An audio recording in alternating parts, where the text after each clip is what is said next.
So in today's disappointing of the family, um, yesterday, my mom said that they were going to see my cousin's baby today. And did I want to go?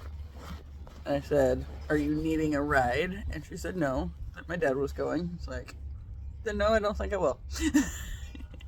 And my aunt came back like within a half hour to say, hey, we're going to go see Randa's baby tomorrow. You want to come? It's like, no, I'm good. And she sends me a picture that she showed me like 5 times over the weekend, same picture, and says, what did she say? Something about he's really cute or whatever, and I just responded with, he's lovely, and no, I'm good. So, silly as it is, the disappointing thing for today is because I don't really care to see the baby. And I didn't come out and say that I didn't care to see the baby, but if they kept pushing it, I was really close. My mom did try one more time, like when I went in there. I was giving the dogs their bedtime snacks. Which this one's kind of weird because my sister-in-law had sent a message in the group chat asking if Friday would be a good night for Gracie to have a sleepover. And my mom said yes, with like 2 exclamation marks in all caps. And when I went in there, like, she didn't say anything about that. And like, that was literally the end of the conversation on the Gracie end of things too. But then when I went in there the next time, she's like, you should come. He's really cute. We're going to go see him, and there will be food involved. The food's the bigger catch on for me because I can be bought with food sometimes. So I know this and will admit to this, but it still it doesn't negate the fact that I have no interest in spending time with the rest of them, right? So yeah. I got to blow that whole situation off. And of course, my mom at one point was like, well, what are you doing tomorrow? It's like, probably more of the same. More of what I've been doing. Which she has no idea what that was. What that is. She has no idea that the YouTube thing is even a thing for me. Let alone that I might enjoy doing videos when she's out of the house for it. But, yes.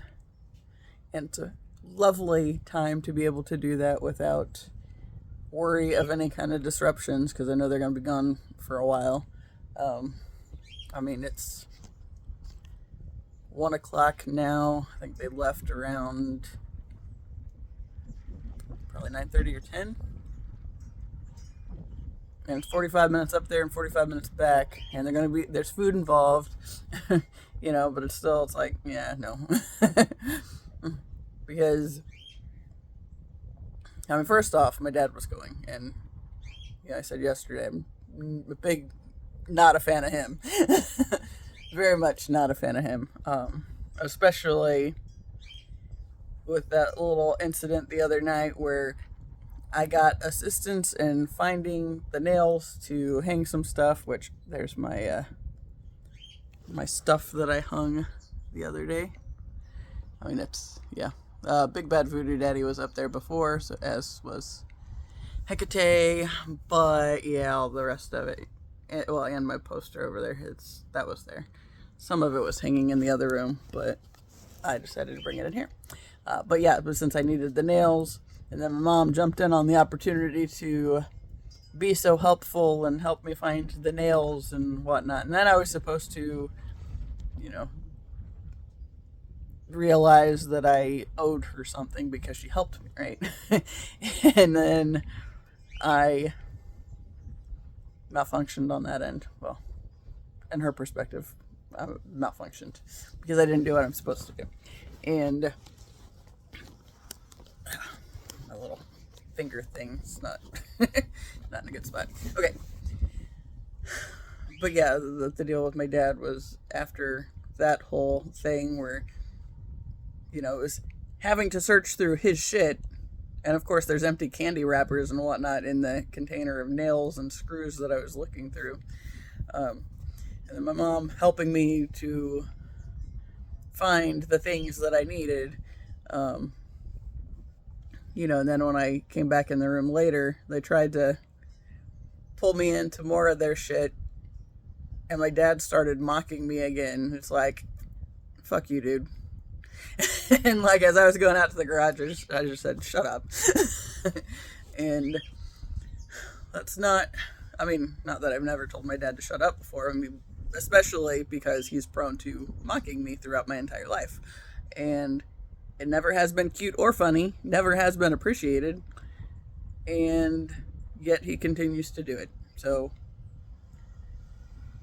there's a good chance one of these days I'll just tell him we'll get along a lot better if he stops speaking to me altogether. But of course he won't. Yeah. I was having issues. Like, I try to take a couple decent pictures before I do a video, so then I have something for the main screen on the video. It's like, why why does it look like I have a freaking mullet every time I am taking pictures now if I have my hair pulled part back? And it's like, oh, it's because of this section right here that wouldn't be bangs had it not been for the fact that it broke and was the reason I cut the rest of it into bangs. And I think I have decided that the bangs are for sure getting grown out because this is driving me nuts. Between being mullet-esque and just being a pain in the ass in general. So yeah. When I watched yesterday's video, I even noticed that I did it when I was doing the video initially. But I was talking about when my brother and sister-in-law moved to Oklahoma, and yet I randomly said Florida instead of Oklahoma, and it's like, when I watched, or when I caught it in the video, it's like, I definitely do not remember making that error. And, it's immediately followed with talking about Oklahoma and like the back and forth with people having moved there through the years and whatnot. And it's just like, I don't even know how I misspoke in that direction because Florida's not even on the radar. But I mean, it was one of those places that they had considered, but it's definitely not where they're going. So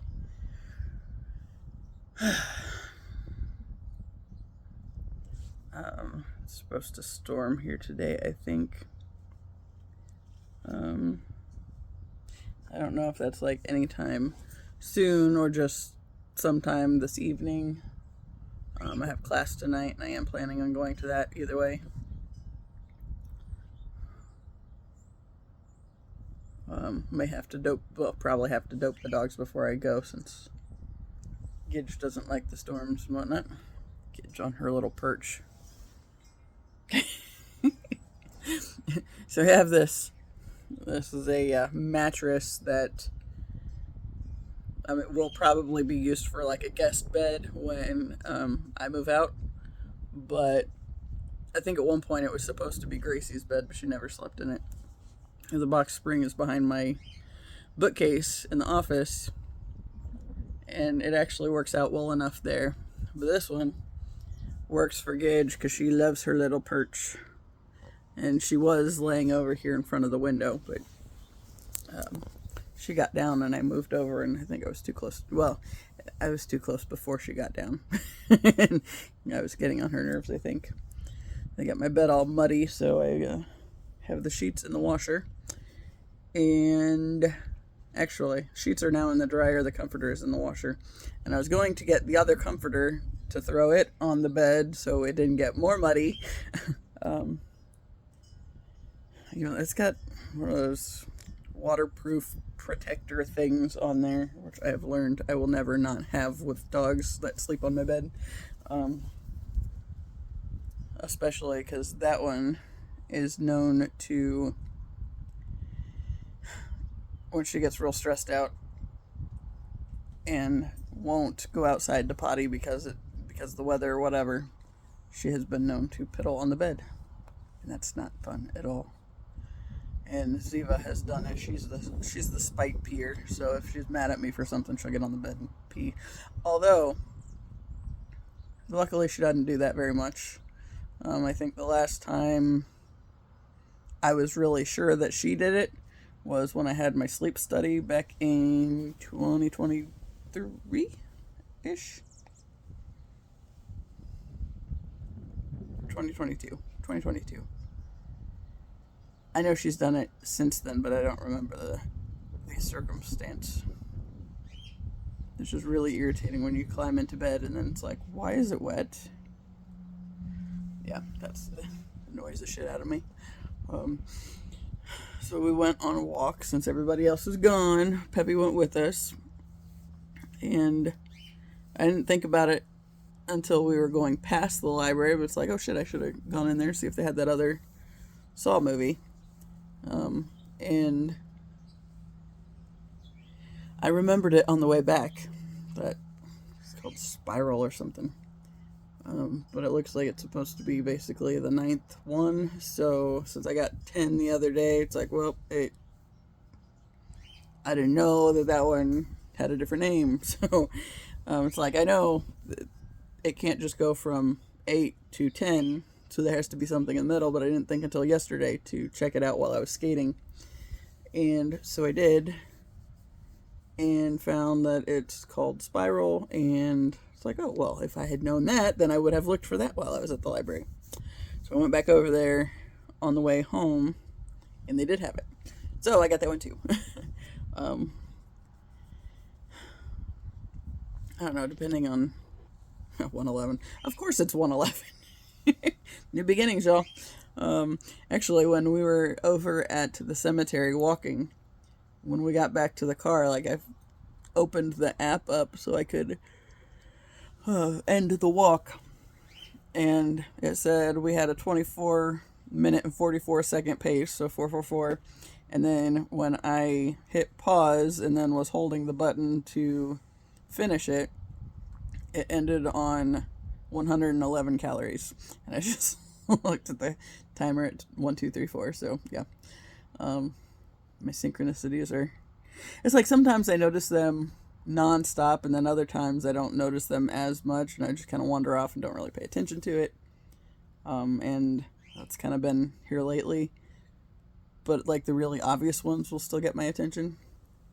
So like those when I was ending the walk, 4s and 1s. And then, of course, looking at the clock at 1:11. And now that one says 1:12, my other clock says 1:11.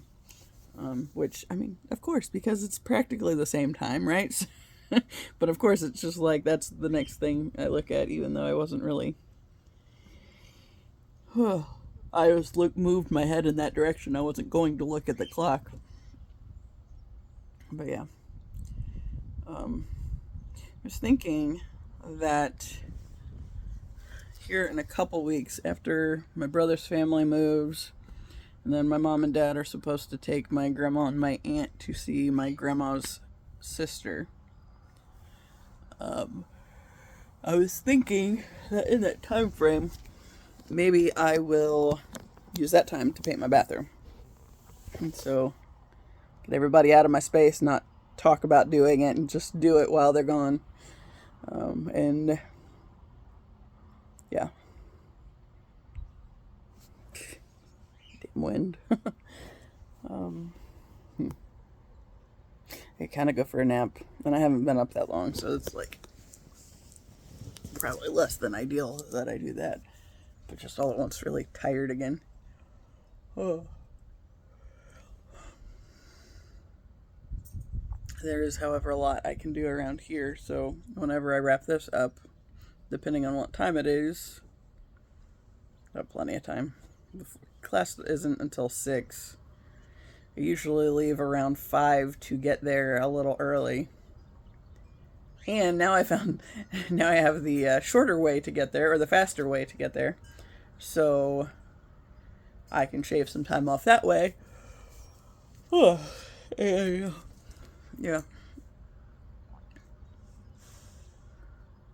I've been having, the dreams are getting like more vivid and carrying over beyond just the dream. So it's like the feeling of the dream lingers for a while, and then it's kind of good things, of course, but yeah. Oh, I know. The other day, I had this thought when I was at my desk. I was writing, I think, in my journal probably, and thinking about, okay, Abraham Hicks. I listened to one thing they did where they were talking about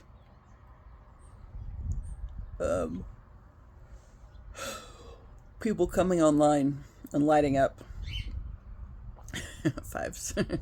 And as I was writing the other day, this idea popped into my mind, and I kind of had this, it was like kind of a little visual, where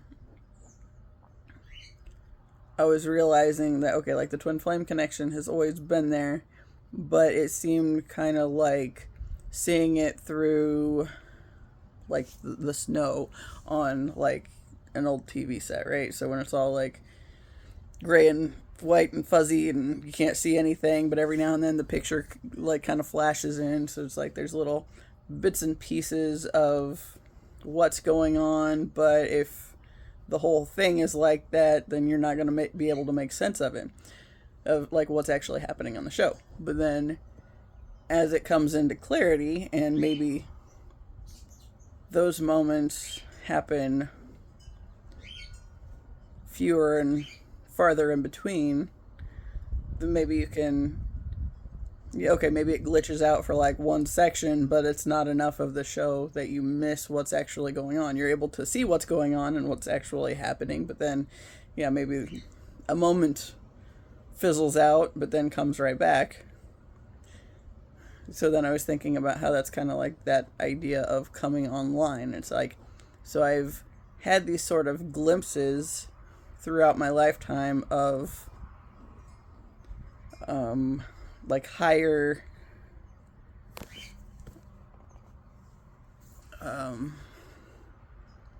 timelines, I guess, though I wouldn't have recognized that, or called it a higher timeline before, but like, what the fuck are you talking about? But yeah, that kind of idea where like I got glimpses throughout my lifetime of higher potentials of existence. You know, I talked about the one day when I came back to my locker and the bullies were there, and yet I flashed kind of, it was kind of like I zoomed out and was watching myself in this moment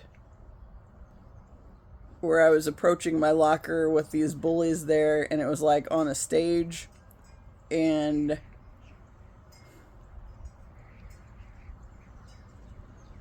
kind of having the sense that in time what was going on in that moment would be made right, but you know, obviously not right then, but like I saw myself on some kind of stage and they were in the audience. It was like, you know, like it, as in the moment where I was approaching my locker and the bullies are standing there kind of mocking me at that moment, then it was like,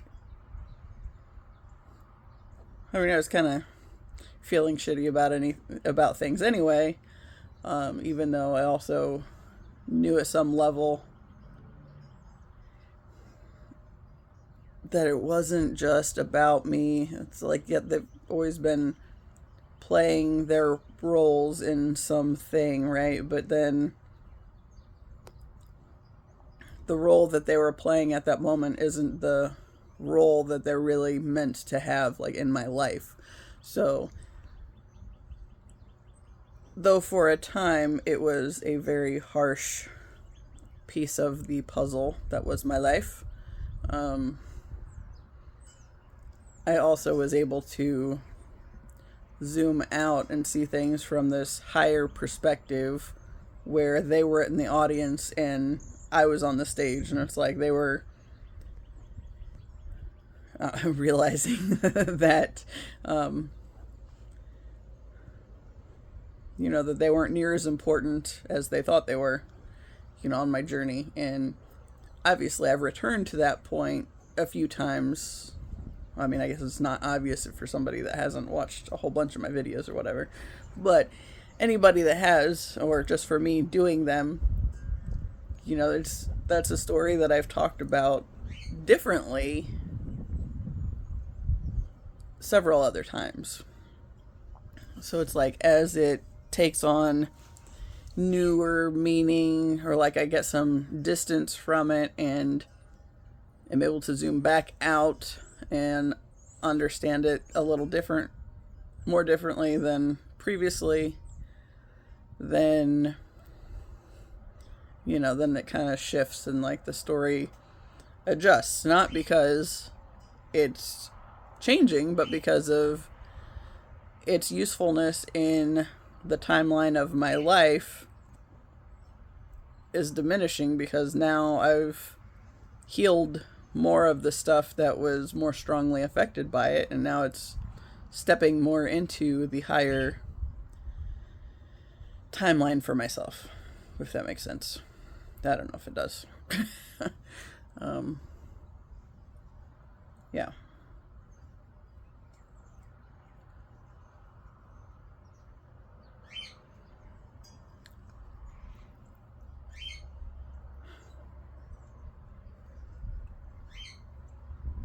I actually might, here in a little bit, go ahead and get back to the shelf cleaning idea. Really need to clean the bathroom too, though.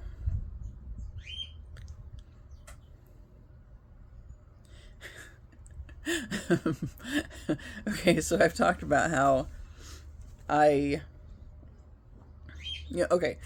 for a long time, I have had the sort of idea of, I don't mind dirt if it's my dirt, right? So if I know I put it there, then I'm okay with it existing in my space for a while. And, I've talked about how, like with the boundaries with my parents, how I work through stuff at this energetic level and the emotional level, and then as I'm doing the clearing at the physical level, it goes so far, and then it's like, then I have to like stop and step back from it for a while and take a real break. And sometimes it falls off for a little while before I'm able to get back to it. But it's like, as much clutter as there is in this house that is mine, thinking of the fact that I now only have 3 boxes that have kitchen stuff out in the shed. Like, that's that and a plant stand that doesn't sit completely flat. I think those are like the only big things that I have in the shed anymore. Whereas when we first got that shed, had that one built and brought in, I had like 20 boxes or something in it.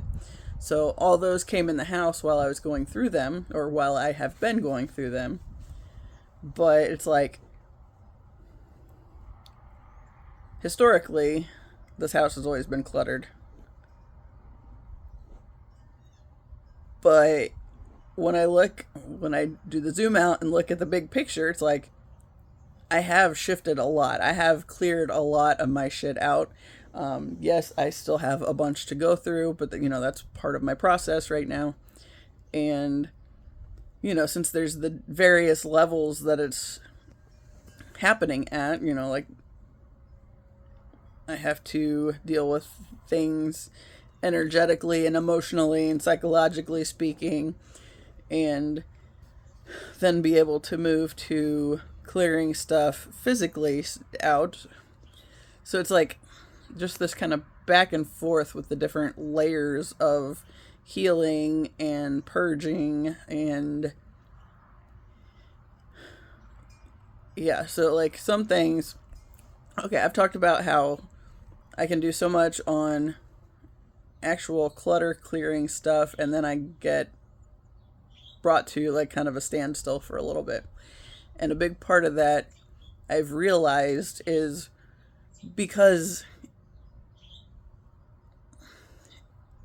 my stuff still acts as a sort of barrier against my parents' stuff, like their energetic stuff that they're not willing to work on, the healing work they won't do for themselves, so they just continue collecting shit to momentarily feel better.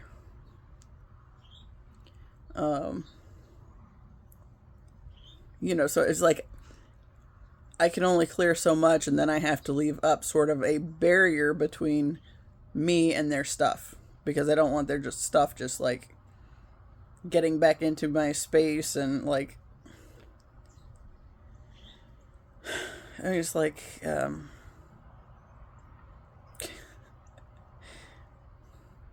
like I've talked about how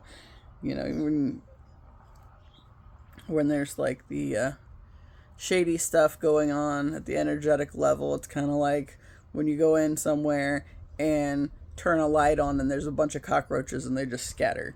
So it's like my parents' energetic and emotional stuff that they won't work on themselves because they don't feel they should have to or whatever. The stuff that I've always seen and been able to, because I see it and can see where it comes from, then I have felt like it was somehow mine to fix, but then in the past year, I've come to the realization that just because I can see it and understand where it comes from doesn't mean it's mine to fix. It is not my problem. It's like I can only work on what I am here to work on.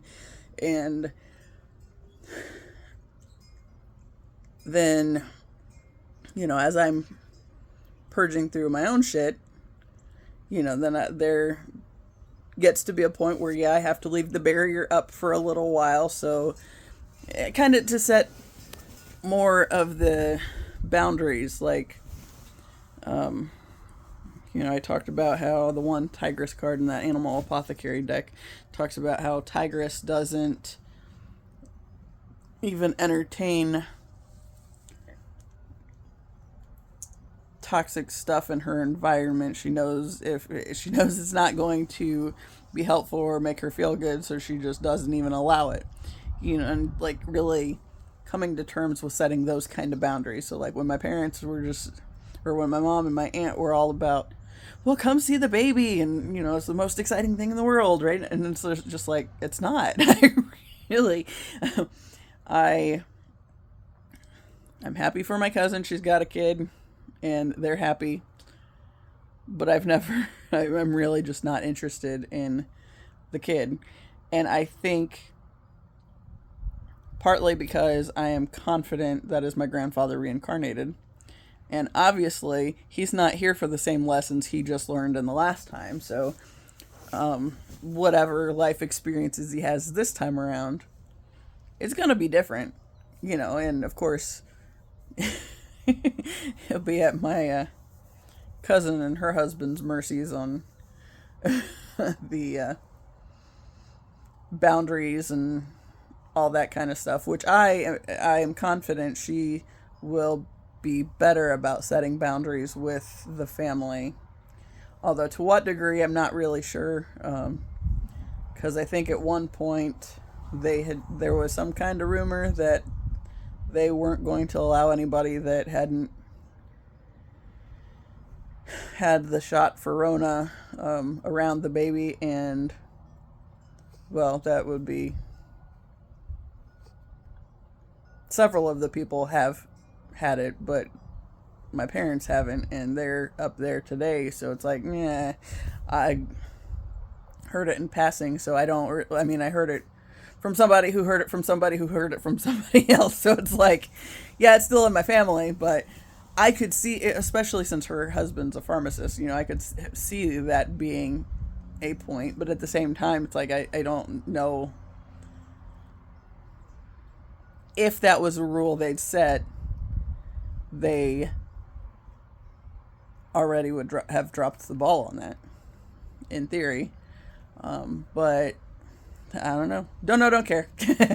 Doesn't affect me because I'm not really interested in I mean, I'm sure Easter's here in a couple weeks, so I'm pretty sure they will probably be around for the family at that point in time. And then I'm really going to just be like, I don't care. We'll just stay, I guess, probably outside if it's nice. I'll go hang out with the dog outside, because it's usually at my aunt's house. The aunt that's not in the neighborhood. If it's not there, I'll figure out something else. But yeah, baby is not big on the agenda. And, just the way they were pushing it and trying to draw me back in. And it's like, I know a big part of that is new blood in the family, right? And basically,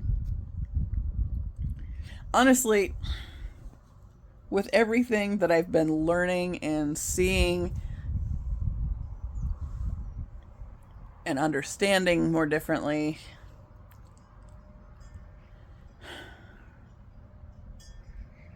it really feels like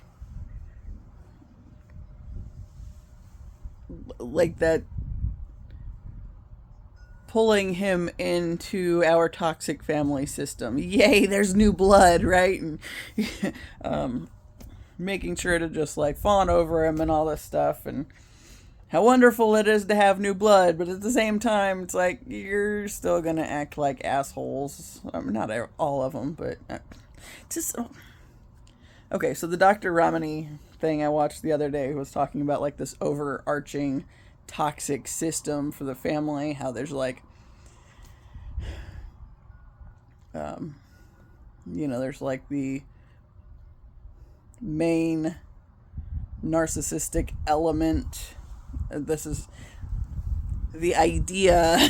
The overarching thing is kind of what came from her. The rest of it is like, when I hear it, when I heard her talking about it, like I was getting images coming to mind for how it was pertaining to my situation family wise and what it looked like on that end. So I probably am explaining it horribly, but there's the overarching toxic element, and okay, so there's like this main narcissistic component, which was my grandfather, and everybody else kind of adjusts to the system where he was getting his supply from everybody else. But then when my brother stopped being part of the supply chain, then it started falling through for him, because, there was a disconnect, right? And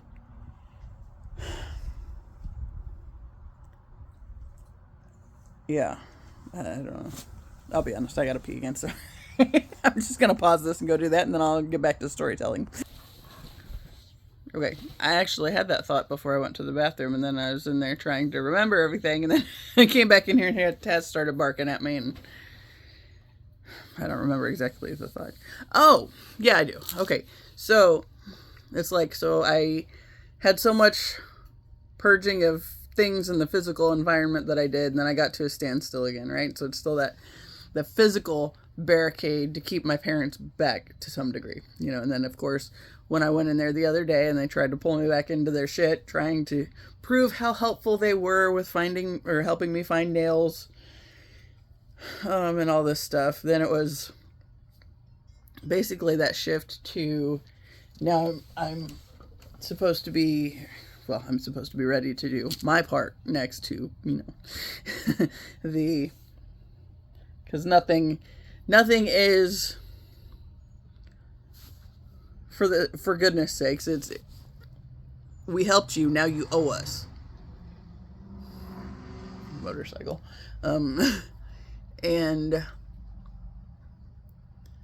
yeah, so like I'm still kind of pushing back against that. So yeah, I have my physical barrier where I can kind of see this other stuff going on, have some distance from it rather than just getting energetically pulled into the bullshit again. And so then when they were trying to pull me in with the shit about the baby yesterday, and I was just kind of like, I mean, first off, they're probably really disappointed in my lack of maternal instinct or whatever, but it's not a lack of it. It's the fact that that part of who I am, because that's always been something that's been there, is, that wanting to help others and take care of others however I can. But like when it's literally been abused all my life and I finally have realized it was being abused with the toxic environment around me, then I stopped giving a shit for the ones that were benefiting from it before, right? Because it wasn't helping me at all. I was getting shat upon regardless. So now that I have that little bit of a barrier, and it's just like, I've talked about how I've literally never been less interested in somebody's having had a baby. And it's because I've pulled back my energy and I'm trying to disconnect from the family as extensively as I can so I can get out of here for good and not come back. And they're trying to use the baby as a way of, come join us and, see how wonderful it is and all this stuff. And of course, since the patriarch finally kicked the bucket, I think my mom's heard me and my sister-in-law, she heard us on Sunday, making jokes about, and my brother, making jokes about how it's baby grandpa and he's already back, that kind of thing. And my aunts heard it too, but I don't think it's registered per se that, because of course this is a family that largely, there are those that go to church and are heavy into the church belief system, even if they don't go to church, but like, this is the way kind of a thing. And church doesn't like the idea of reincarnation because then, it wouldn't have near the control as it does if people realize that whatever bad they put out into the world, it's going to come back around in some kind of way, like that whole karma element. And okay, maybe this is what you learned from this lesson in this lifetime. You're going to have to kind of deal with that in the next lifetime. And so my grandfather was like this toxic patriarch, and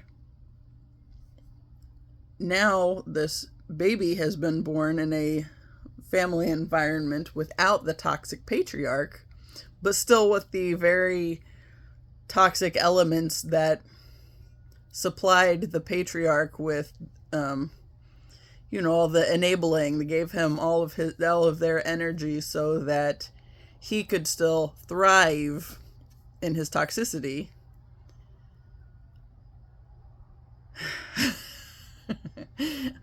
And even as I'm kind of talking through this now, it's like just confirming the idea that I really don't want any part of trying to connect with the baby, and it's like I see this not, okay,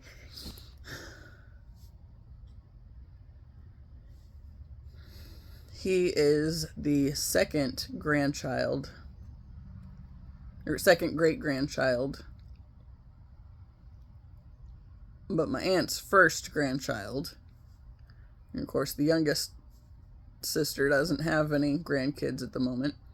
But now everybody can focus on the new one, right?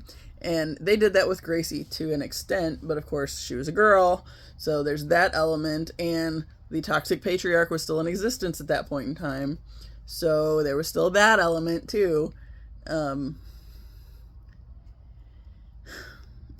he used to go on and on about how wonderful Gracie was too, and they spent a lot of time with her when she was little, and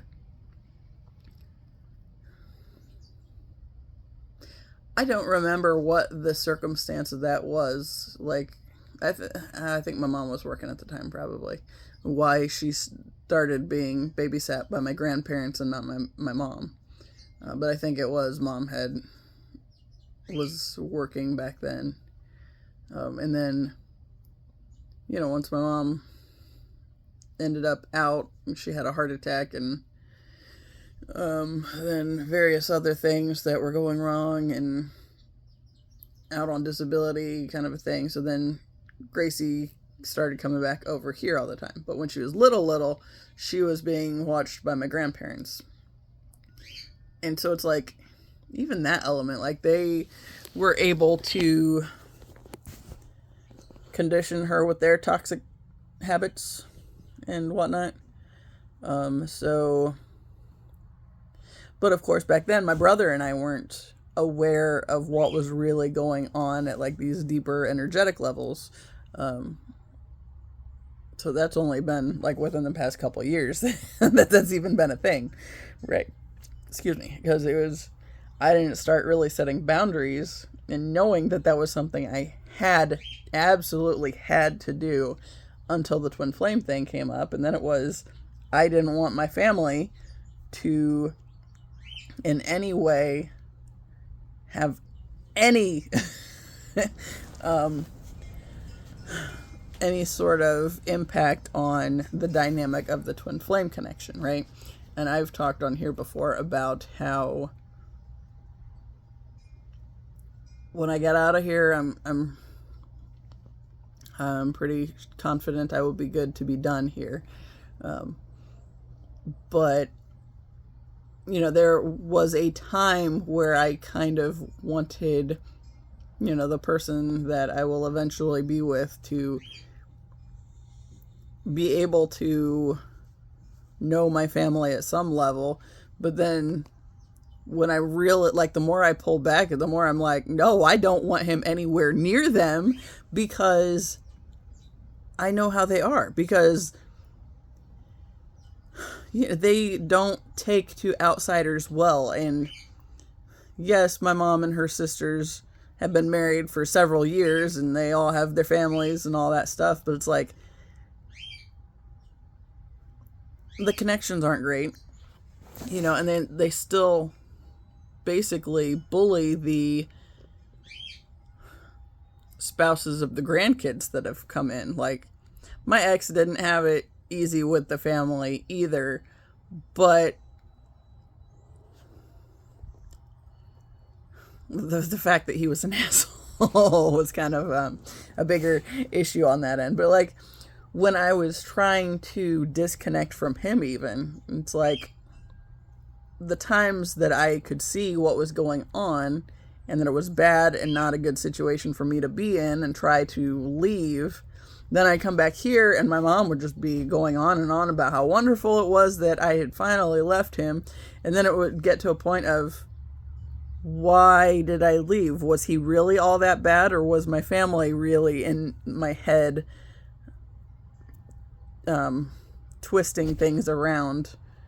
So it's like the back and forth that I had to go through because of the toxic family environment was ridiculous in and of itself. So, yes. Saw this shirt. Somebody was wearing it at the fair last year. It's like, I need one of those. And then it conveniently matches my pants. I don't normally like yellow, but it's just not my go-to color, and I don't necessarily think I look great in it, but I like the shirt. If it was a different color, I would like it even better. If it was like pink with yellow letters, it would be even better. But whatever, it is what it is.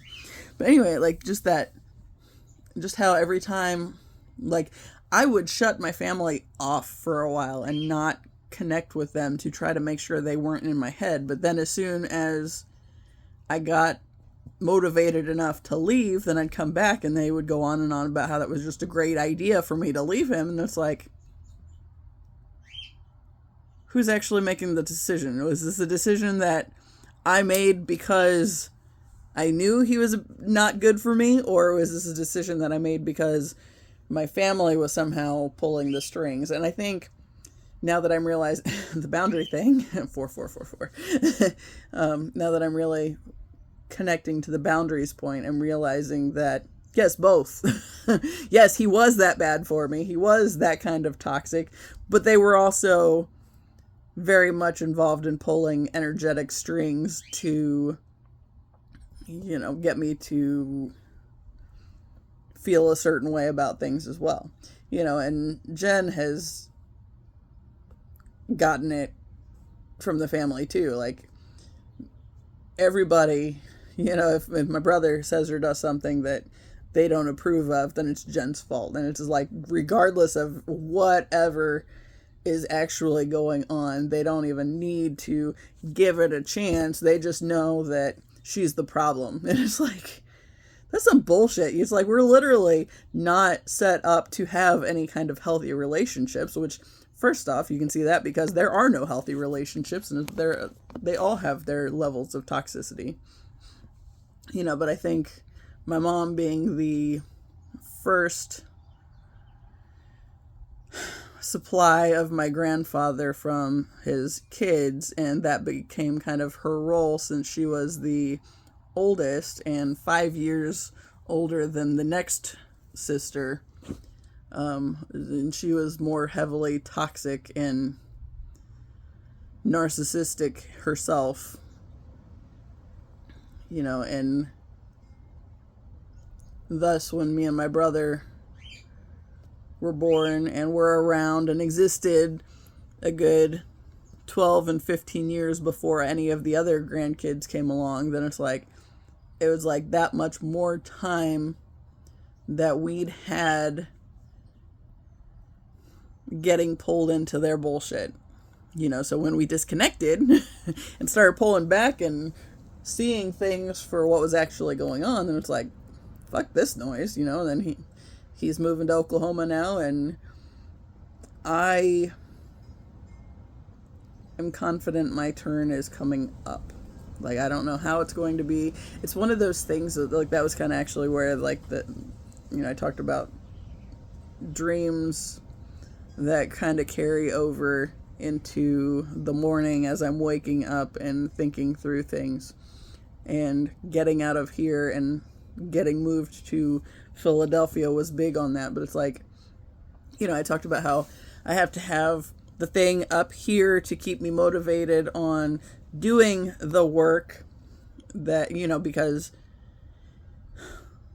it's some heavy shit. At the end of the day, it's some heavy shit that I'm having to heal from and to purge. And if I didn't have the end goal sort of thing to focus on, like my entire life demonstrated for me, I would have quit time and again, because there was nothing that seemed worth it enough to keep me going. And like the big part on the writing and how I've never, like, I know this is something that I'm meant to be doing, but still struggling to really get into it and be able to do it and do it well enough that it can, be consumed by people in the world around me. There's like, my family has literally set me up to self-destruct rather than be able to do anything, like that, like my bear up there, the only reason I entered that contest was because there was no prize, so I wasn't attached to anything, coming or not coming, and it was, maybe somebody else will enjoy my pictures, and they enjoyed it enough that was the prize winner, and that particular picture came out of the magazine. That was the centerfold. Kid just staring at me back there. Hi, baby. That was the centerfold for the picture. That was the big prize, right? And then they said there was some kind of prize package, and then, like, I still had that it was a kind of wave of panic that washed over me, and I was like, okay, well, I didn't know there was a prize package. Now what am I getting into, kind of a thing. And it was like 4 free rides or animal feedings at the zoo, 4 tickets. And when I saw it, it's like, that would have been enough for me to say, no, I'm not, my stuff's not worth it, so I shouldn't put in for this, you know? And then I'd have missed out on this opportunity altogether.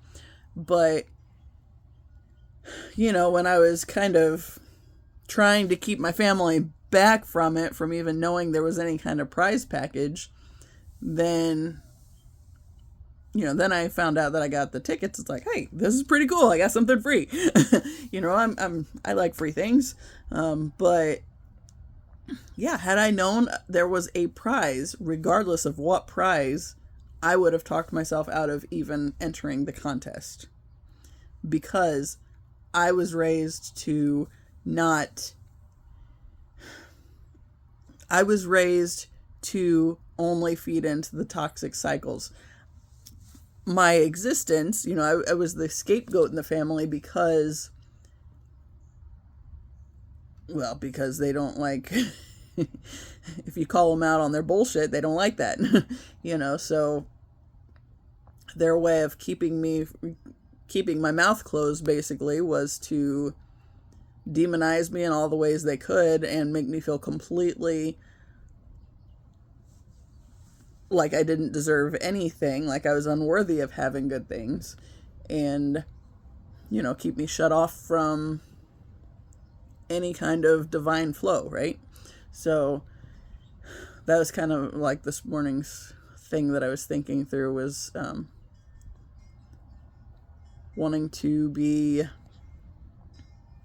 see, I'm getting better at like being open to the flow of the universe and not standing in the way. So my family is very into the scarcity mindset, and, oh, we don't have enough, you gotta like save everything, and yet my mom spends like crazy because it's the things, we gotta have all the stuff around us and in our existence, because otherwise we have to sit with ourselves. That's basically what it comes down to. And it's like, I'm trying to purge stuff out, to clear it out of my space. I'm trying to be open to the flow of abundance. And if you're holding on to the old, you don't make way for the new to enter. So it's like everything that I've been doing around here, like, I don't know if I'm going to have to get through all of it before I can get out of here. I really hope that that I can get out of here sooner than later.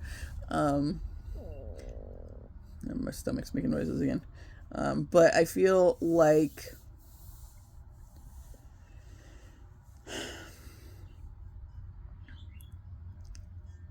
I'm already open to things that I wasn't open to before, and it's because I have cleared so much out of my space. Even though there's still a lot to be done, there's still a lot to go, you know, to get rid of still, and all that fun stuff. That was something I was debating on. I have a box of movies out there I went through my DVD collection the other day, and I might take those to Half Price Books and see if any of them is worthwhile. I doubt it, but you never know. There's a few books, but even that little thing, like, they've been boxed up, so they've been out of this space for a couple weeks, but then once I get them to the next space and out of my space even further, then, you know, it's still another shift of things that basically I feel like, okay, my brother, his moving and taking his family out of this situation, I feel like there's an element of crumbling that's going to come with that, with like the toxic family structure, because he's set boundaries and then is leaving because he realized that it's not a good environment for his child as well. And, you know, he's having to do all this work on his mental health stuff and emotional health because of the toxic family system that we were raised in. And I feel like now that he's set some boundaries and sees things for what they actually are, when he's able to get out of this situation, as is coming up here in 2.5 weeks, and every time they leave, because they went last week to Oklahoma to look for houses, he said, and before that they had a cruise, before Jen even took the other job. So it's like,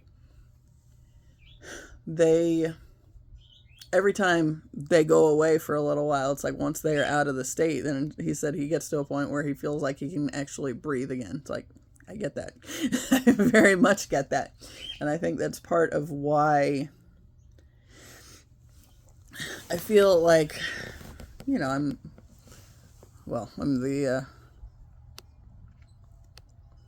the truth teller in the scenario where, I was calling out my grandfather's bullshit from a young age, and that's why I ended up as the scapegoat, because they were trying to keep me from doing anything or becoming anything. They had this fear of me running my mouth would bring the toxic system to its end, and I think that is exactly why I am here, and why, they demonized me from being able to use my voice for so long. Because once I started really making the connections and realizing what was going on for me, and, even what I was seeing from the family dynamic in and of itself, once I started sharing that with my brother, then he's like, whoa, and he's able to see it too. So it's like I have to see it, but then with all these cancer placements, I still get kind of pulled along with the flow more than I would like to. And the toxic family flow. And like I've talked many times about how right now it's a matter of the universe showing me that they're not going to change, and it keeps presenting me with scenarios to really show me that they're not going to change. They don't see any problem in their behavior. They don't understand what's going on. So therefore they think I'm the problem, because I can see the toxicity that is all throughout this whole family situation, and am not afraid to call it out, right? And has to come through this vlog sphere, I guess, because I wasn't ready to talk to anybody in particular about it. And when I first started the channel, like, I have not, even today, April 2nd, 2024, I started on November 11th, 2023. I have not tried to grow my channel at all. And it's very much just letting the universe take it where it's meant to go when it's meant to be there, because because the point of me doing it here was reclaiming my voice, but also talking about the things that I experienced as a problem, the stuff that I was hurt by growing up, and sharing that, because I think there's a lot of people that will be able to relate to that. And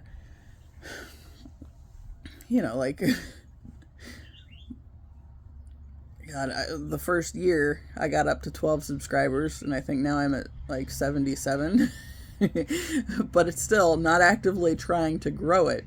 But like, even, I talked many times about I started the channel and it did like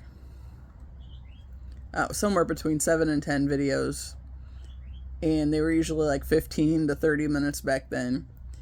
And then I got to a point where it's like I had expanded so far beyond what I thought I was capable of that I had to step away from it, right? So then, unfortunately, I deleted everything off when I did that, because I was afraid of it doing anything without me and actively messing with it to any degree. But then I had that dream it was kind of funny because it was another one of those twin flame dreams.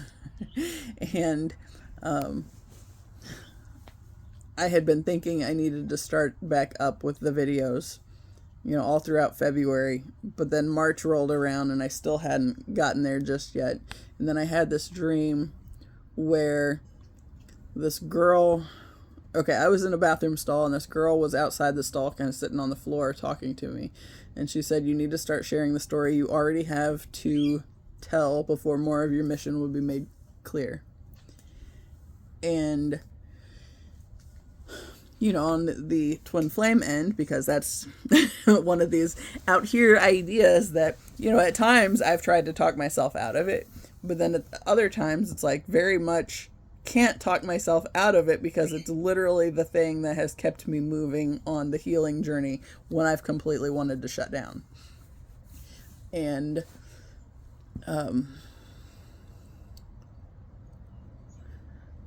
yeah. So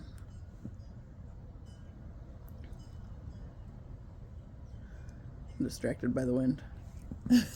I shut the window for the most part, so it wasn't blowing me all over the place, because I don't know if it was messing up the sound or anything, but I'm sure it's not out of the realm of possibilities, so whatever. So I kind of shut it down, but kind of also would like to have it up because it's, it's nice out there. I like the breeze, and it's in the 70s today, so, always down for the nice weather that can clear some of the energetic funk out of here too.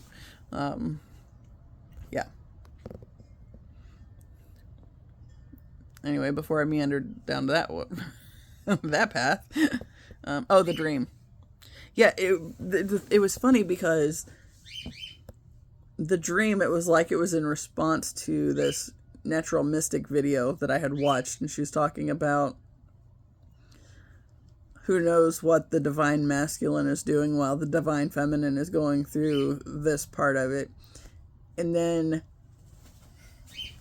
it just kind of like set this idea in my mind. And then the dream starts and I'm in this bathroom stall and this girl's talking to me. And then, it's like I saw a flag go through there. What's happening? Get this little troll on her tail. Gracie called it her troll when she was itty bitty and the Trolls movie came out. It makes perfect sense though. Yeah. It's got a little bit of a black streak in it, but mainly it's just white. So, but yeah, she's just like, "What are you doing?" Anyway, so going back to the twin flame piece of it. There were it's like throughout the entire building that I was in, whether it was in the bathroom, whether it was in just like the hallways, the main room, it was like, okay, I saw it was like a camper van kind of a thing, and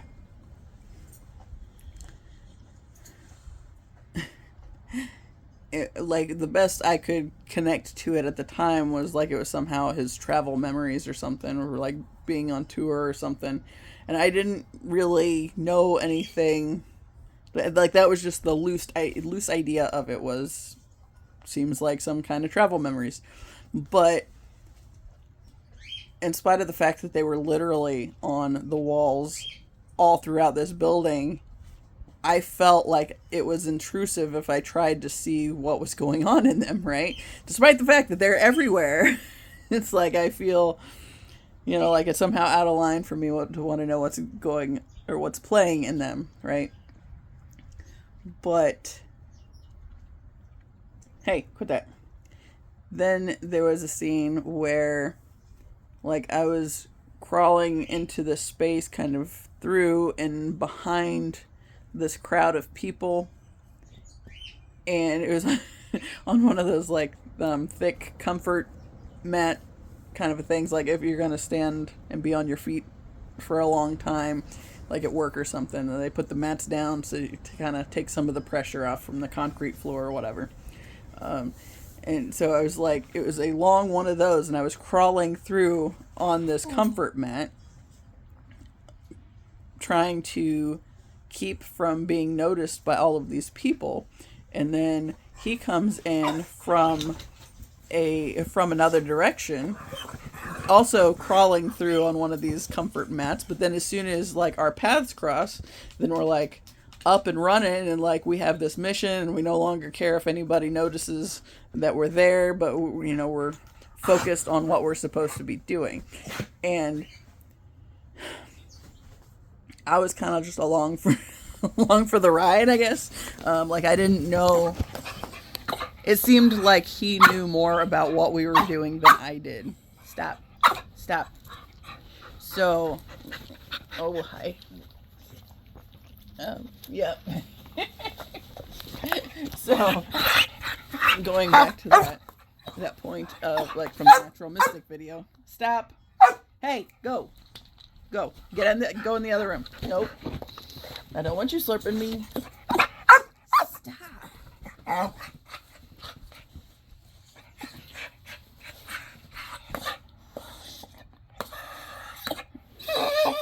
Hi. Stop it, dude. But yeah, it's like once we were off, it's like he knew more of the mission than I did. And then all at once, it's like, you know, he's got like this purpose, and we're moving, like we're speed walking, and all at once it's like he ages backwards and before me, and starts getting like really self-conscious and all this stuff. So when I woke up from the dream, it's like, okay, well maybe he's just not ready for me to know that information yet, or whatever. But what I took from it was that, what is the masculine doing? He's already with me. He's always been with me throughout this entire journey, right? You know, but going back to that piece where he's kind of been like grayed out and in the snowy old TV kind of picture, but then I've gotten glimpses where he's kind of come through clearly, but then it goes back to the snow. But now it seems like, you know, we've both come online, if you will, as per the Abraham Hicks thing. And so it's like more of it is showing up in color and clarity. But every now and then certain things will still, like, you know, kind of fade out here and there. You know, and it's kind of funny though, because one thing that I realized going back to the camper van piece, I don't know that it was a memory at that point in time. I think it was something that was coming because the last tour, they would have video or like little clips of this camper van thing that looked a lot like what I was seeing on the walls that I wasn't trying to focus my attention on. But it's like, you know, that the tour that was just this past few months, and yet I saw it last year. So that was kind of a weird thing. But yeah, like he's coming in with clarity now, so that's kind of cool. This little pillow. Okay, she doesn't like being a pillow. No. He doesn't like anybody else getting the attention. Yeah. How did I get there? The dream. Why did I get to the dream? Ziva's got a bone down there. Oh. She will get on the bed occasionally, but she misses a lot. And I don't know if it's because the dog beds in front of it are squishy, so she doesn't get enough leverage to get her momentum up here, but yeah.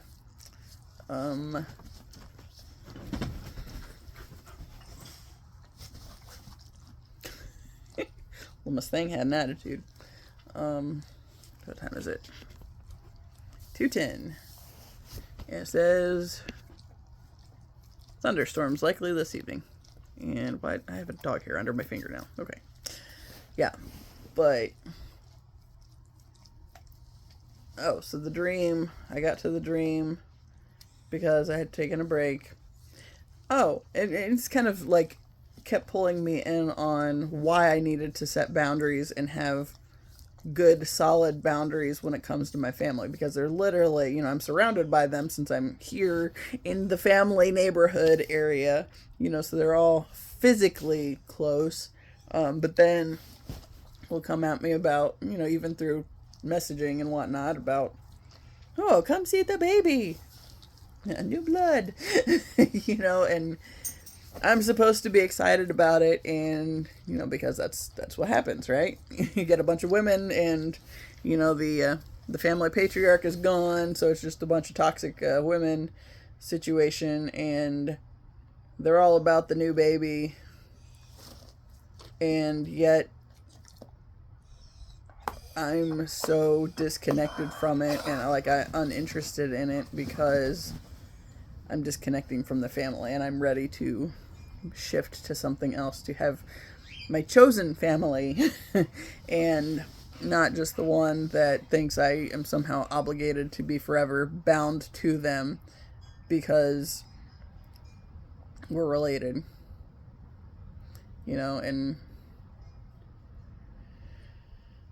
as I've said, the universe is just giving me opportunities to see over and over again that they're not going to change, and I need to stay committed to the path that gets me out of here, and that's aligned with the highest version of myself, the highest potential for my path, and yeah, and not deal with these guys anymore. Because, yeah, I cannot tell you enough, my dad has always mocked me. And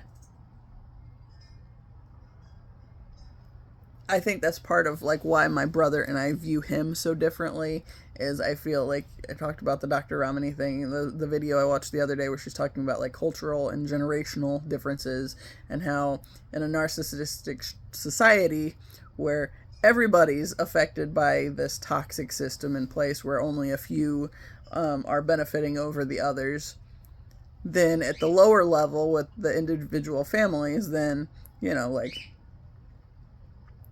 even between my parents, my dad doesn't have power. But it's like he somehow deems me more as property than, I told my brother, it's I think that since you're the son, you have there's a little more element of respect there, because you're at his same level. It's me, I'm not at his same level in his opinion. He sees me as somehow property, because that's, culturally speaking, that's kind of been how it's been the thing, right? The daughters and having dowries and stuff, and you have to have something good in order to have the person outside of the family that wants to marry you, and all that bullshit. So it's and I think I just deleted the cards yesterday. I had these cards from my Archetypes deck, I think, by Kim Krans. I pulled some cards last year, and the Queen came out, as did the Castle. And it said, if you draw the King, the Queen, or I forget what the other one was, with the Castle, then be mindful, because issues of property are likely at hand. And it's I left that one up on my computer. I saved the picture of it for a long time. Like I said, just until yesterday. And it was because I needed to clear out some space so I can get my other newer videos up and posted. But it was I feel that energetic element where, even though that might not be the same system that we see in the world today per se, I still, like I've talked about how it's like I picked the worst possible option because I needed either my dad or my brother to say, don't marry him. And neither one of them did. So then I felt like I had to marry him. And like my mom couldn't say it. Like, she did tell me that if I changed my mind, it was okay and the money didn't matter, kind of a thing. But it was like, it couldn't come from her because, my whole life was, or has been, devoted to her trying to live vicariously through me, which is also why I would go into self-sabotage mode before I would allow myself to do anything worthwhile where I might win something or have people look fondly of me in some kind of way, because she would always try to make it about her, and I didn't want to do that. It's like, no, I want something to be mine. I want the things to come together because I put in the work and I did like all this healing. This is a huge part of like the writing stuff that I know I'm meant to be doing, but I have to clear, it's like going back to the dream, have to start sharing the story I already had to share before more of the mission would be made clear. And it was like, literally the healing has been the huge part of it, and clearing all this stuff out of my space energetically. Like, okay, because I'm way more casual about talking to my phone than I was when I started out. And even to the point where, I talked about how last year I went to the concert, 2023, I went to the concert where the fairgrounds, where it was the first concert I went to by myself, and I knew that I had to be there. And of course, he was there. But that was before I was even aware of the boundaries element. So I ended up talking to this girl, and she I thought she was going to take a picture. She ended up taking a video of me. So it's like, oh, hey, that's probably hella awkward. But at the same time, it's like, it's still okay. When I found out that she had the video on, it's like, I kind of was like, because that was even before I started the YouTube thing at all. So it was like terrifying back then to try to be on a video camera. And I used to hate hearing my voice, partly because, my family is, outsiders have kind of made fun of me for my voice throughout the years. I remember like the one girl that was my best friend back when I was like 6 or 7, and it was a big deal for us to be able to call each other and talk on the phone, because that was just kind of the thing that was big back then, right? And when I called her one day, her mom made this big deal about, ooh, who's this? And, I said my name, and then she said, oh, I thought you were Rachel's boyfriend or something, just because how I sounded, and it's like, there's always been that element that's come up. It's like I somehow didn't sound like I was supposed to, what? It's just like more ways the voice was kind of demonized around me, and more reasons that I was terrified to use it. Now it's just like, fuck it, I sound like, and it is what it is, but now I'm not as afraid of it. Like before, I'd spend like a half hour to 45 minutes just staring at my phone trying to start the damn video, and now it's just like, okay, start the damn video. What are we talking about? I don't know. Figure it out as we go. That's how it usually happens. But just like all these various elements of what's kept me from doing the thing, and like that perfectionism is not anything useful. It's literally the thing to keep you from doing anything at all. And I think I have a bunch of videos that I've done, like yesterday, where I just randomly said Florida instead of Oklahoma, even though everywhere around it I had been talking about Oklahoma and I hadn't said anything about Florida. And then just randomly at that point I said Florida. It's like, nope, that's not right at all. And old me probably would have considered deleting the whole video because of that. And I think, that's why nothing gets done if you are too worried about the perfectionism piece. And so that's part of why I had to just start doing the thing and kind of releasing the perfectionism and the issues associated with such a dynamic, and start doing the thing anyway and get beyond the uptight issues that I was having to deal with at other points in time too. Yeah. Anyway, so I'm at 1 hour and 20 minutes, and I think it is 2:21. Missed the 2:22, but that's all right. Yeah, I think I'm gonna go ahead and wrap it up, and maybe go ahead and get this watched and posted before anybody else gets back, or watch a movie and do some cleaning. I don't know. Oh, I didn't finish that story. That was the thing the other day. So my dirt, I'm okay with my dirt because I know it's mine, right?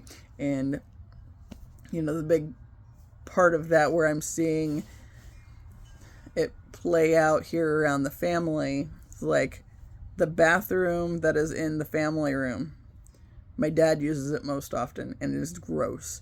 And rather than clean up after himself, he just goes to a different bathroom until that one cleans itself, kind of a thing, right? So he's not allowed to use my bathroom, but I found that I have some blocks on getting my bathroom cleaned. Like, I'm at the point now where it's like, I have to do this because it's bothering me. But then the other day, like, my mom went in there and I said something about my conversation with my cousin and do not do this at your parents' house, kind of a thing. And she's like, oh, because your bathroom is so great. And it's like, and I almost told her, I said, why were you in my bathroom? And she said, because sometimes, I said, there are 3 bathrooms in this house. It's like, why'd you go to my bathroom? And she said, because when Dad's in the one in the bedroom, she doesn't always have time to get to the one in the other room. It's like, I said, okay, so that's a chance you must be willing to take. And I was just thinking, it's like, that is literally why I drag my feet about cleaning it up, because at least I know what's been in there and like all that stuff. And it's like, usually it's still my stuff.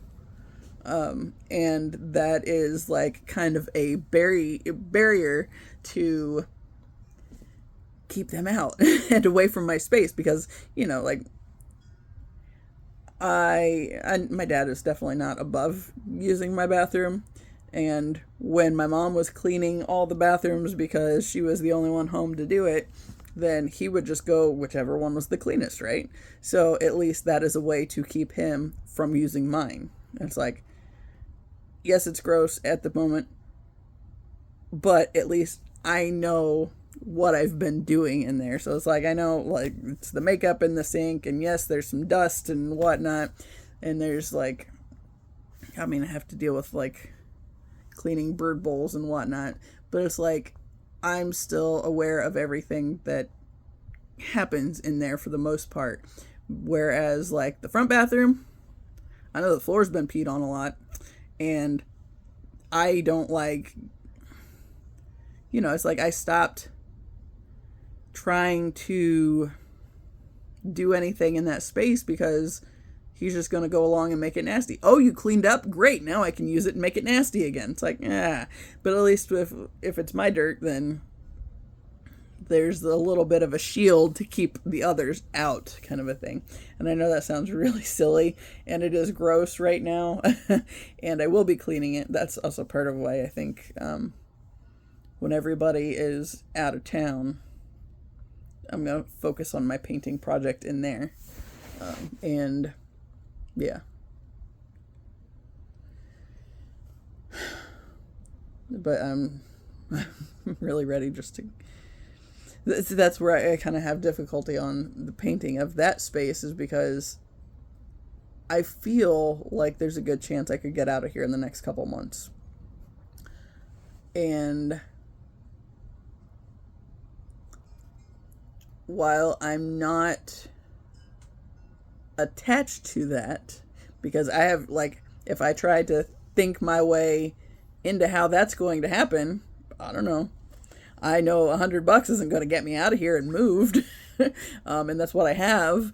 But I feel like it's just a matter of waiting for the right pieces to fall into place, surrendering to what is for now and keeping my barriers or my boundaries from everybody else and not getting pulled back into their bullshit, no matter how cute the baby must be, even though he looks a lot like my grandfather. So it's like that's all I see. But yeah, there's still a lot to do, but I do feel like I'm getting close. So anyway, I'm wrapping it up. So as always, I appreciate you. Until the next time, see ya.